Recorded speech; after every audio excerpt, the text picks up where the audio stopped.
આ બાળકોને સમજાવજો.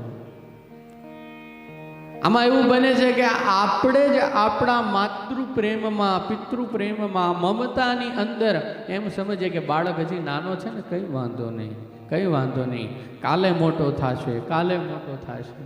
અને એમ કરતાં કરતાં સમય ક્યાં વીતી જાય આપણને ધ્યાન નથી રહેતું.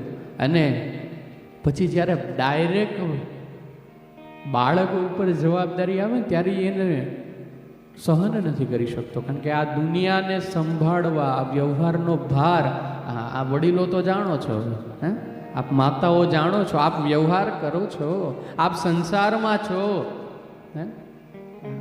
મારી ઉપર તો ભગવાનની એવી કૃપા છે કે મારા ઘરના વડીલો બધા વ્યવહાર સંભાળી લે છે, એટલે હું ક્યાંય વ્યવહારમાં નથી જતો.